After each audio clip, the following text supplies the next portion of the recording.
जय गुरु जी संगत जी, शुक्राना गुरु जी संगत जी। गुरु जी की आज्ञा से, गुरु जी के हुक्म से आज हम दिव्य आभा पावन ग्रंथ का नेक्स्ट सत्संग, जो कि बहुत खूबसूरत है, बहुत प्यारा है, वो पढ़ेंगे। अ, ये सत्संग अशोक ग्रोवर अंकल जी का है, दिल्ली से। तो सत्संग वही होते हैं जो हमारे साथ होते हैं। सत्संग हम सबकी ज़िंदगी में होते हैं, हम सबके लाइफ में, मतलब डे टू डे सत्संग होते हैं। बस हमें वो गुरु कृपा पहचाननी है। किसी को देर से मिलती है, किसी को जल्दी मिलती है। देर से मिलने का मतलब ये नहीं कि गुरुजी आपको देर से दे रहे हैं। देर से इसलिए मिल रही है क्योंकि गुरुजी हमारे जो कर्म हैं बुरे, उनको काट रहे हैं, है ना। और गुरुजी ने तो बोला ही है कि इसी जन्म में तुम अपने कर्म कटवा लो। तो इट्स गुड, इट्स बेटर कि हम इसी जन्म में अपने कर्म कटवा लें गुरुजी के होते हुए, क्योंकि हमें अपने कर्म काटना बहुत ही मुश्किल लगता है संगत जी। और हम 10% की जो सफ़रिंग होती है ना, उसको भी हमारे से बर्दाश्त नहीं होता। और आप सोचो कि 90%, 90% तो गुरुजी ही हमारे कष्ट काट रहे हैं। तो अगर हमें कोई भी ब्लेसिंग मिलने में या हमारी कोई भी अरदास पूरी होने में थोड़ा वक्त लग रहा है, तो इट मीन्स कि गुरुजी इज़ वर्किंग ऑन दैट, गुरुजी उस पर काम कर रहे हैं।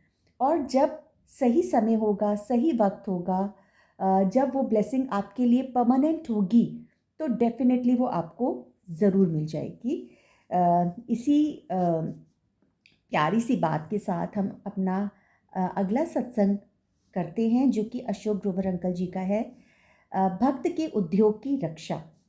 गुरु जी हर चीज़ की रक्षा करते हैं, हमारी रक्षा करते हैं, हमारे फैमिली मेम्बर्स की, हमारे रिलेटिव्स की, हमारे व्हीकल्स की, हमारे बिजनेसेस की।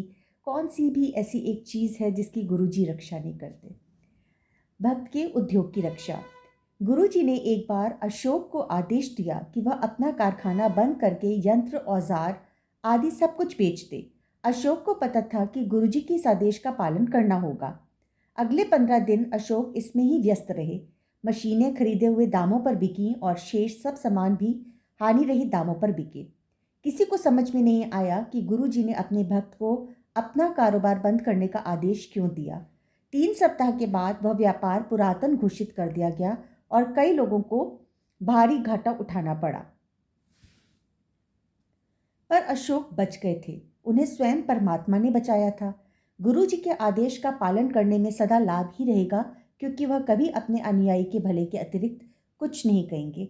उन्होंने गुरु जी की आदेश को माना, क्योंकि उन्हें पता था कि जो भगवान कह रहे हैं, जो गुरु जी कह रहे हैं, वो उनके लिए अ, हानिकारक नहीं बल्कि लाभदायक सिद्ध होगा।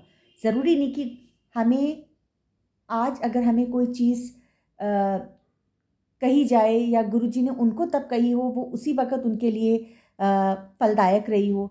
गुरुजी तो अंतर्यामी हैं, आगे की जानते हैं। वो कितने जन्मों की हमारे फाइलें पढ़ लेते हैं, पीछे क्या किया है, अभी क्या कर रहे हैं, आगे क्या करेंगे, गुरुजी जानी जान है।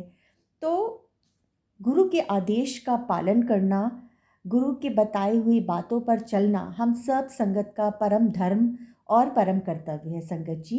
बहुत ही प्यारा सत्संग था। और एक छोटा सा सत्संग शेयर किया है उन्होंने ही, 10 वर्षीय की इच्छा पूर्ति। एक दिन अशोक की 10 वर्षीय पुत्री गुरु जी के दर्शन करना चाह रही थी। अशोक स्वयं बड़े मंदिर के आयोजन में व्यस्त थे।